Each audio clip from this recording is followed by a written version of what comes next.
দেশভাগের আগে কলকাতার বাজার জুড়ে শোভা পেত সাতক্ষীরায় নির্মিত মাটির থালাবাটি, হাঁড়ি, কাপ, মগসহ নানা বাহারি সব তৈজসপত্র। তবে দিনে দিনে প্রাচীন পদ্ধতিতে নির্মিত মাটির জিনিসপত্র গুণগত ও দৃষ্টিনন্দন না হয় সেই বাজার হারাতে থাকে। তবে সুখের খবর, নতুন কাজের ধারায় ঘুরছে হারানো বাজার। আগে মাটি দিয়ে কষ্টকরভাবে জিনিসপত্র তৈরি করতে হতো, এখন সেটা উন্নত হয়েছে। এখন আমরা মেশিনের সাহায্যে সেটা তৈরি করছি। পালদের হারানো শিল্প ঐতিহ্য পুনরুদ্ধারে উদ্যোগ নেয় স্থানীয় বেসরকারি সংগঠন উন্নয়ন প্রচেষ্টা। পালদের প্রশিক্ষণ দিয়ে পরিচয় করানো হয় নতুন কাজের কৌশলের সঙ্গে। উন্নয়ন প্রচেষ্টা দেশের দক্ষিণ পশ্চিমাঞ্চল অর্থাৎ সাতক্ষীরা, খুলনা এবং যশোরের জেলার পাল সম্প্রদায়দের সংগঠিত করে আমরা উন্নয়ন প্রচেষ্টায় নিয়ে আসি এবং এখানে আধুনিক প্রশিক্ষণের মাধ্যমে তাদের দক্ষতা উন্নয়ন করে এই পাল সম্প্রদায় থেকে যে আরও বড় রকমের উদ্যোগ নেওয়া যায় এবং বেশি আয় করা যায় আধুনিক পণ্য তৈরি করে, সেই বিষয়টা আমরা তাদেরকে শিখিয়ে এবং আমরা কারিগরি ও প্রযুক্তিগত সহায়তা দিয়ে, পাশাপাশি আর্থিক সহায়তা দিয়ে তাদেরকে আমরা সংগঠিত করি এবং তাদেরকে আধুনিক উন্নত মানের পণ্য তৈরি করার জন্য আমরা তাদেরকে উদ্বুদ্ধ করি। এর মধ্যে আমরা ইতিমধ্যেই 500 পাল সম্প্রদায়কে আমরা সংগঠিত করেছি এবং তাদেরকে বিভিন্নভাবে সহায়তা দিয়ে তাদেরকে আমরা উদ্বুদ্ধ করেছি এবং তারা তাদের পণ্য উৎপাদন করছে। পাশাপাশি এই পণ্যগুলো তারা দেশের বিভিন্ন জায়গায় বিক্রি করছে। কৃষি জমির মাটির পরিবর্তে নদী খালের পরিত্যক্ত মাটিকে মণ্ড বানিয়ে ছাঁচে ফেলে এখন বানানো হয় চোখ ধাঁধানো সব মৃৎশিল্প।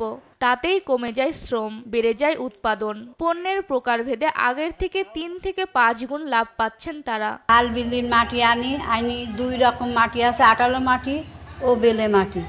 আনি আমরা ওই বিলিন্দারে দিই ঘুলাই মেশিনে ওখানে ছেঁকি ছেড়ে দেওয়ার পরে শুকাই গেলে আমরা মাটিটা তুলি ওই মেশিনে আমাদের ওই মাটিটা প্রসেস করতে হয়। করার পরে আমরা এই জিগার মেশিনে ওই ডাই দিই আপনার জিনিসপত্র তৈরি করি। এই পরিবর্তনে পালদের খুশির সঙ্গে ক্রেতাদের মধ্যে মাটির তৈজসপত্র কেনার আগ্রহ বেড়েছে বহুগুণ।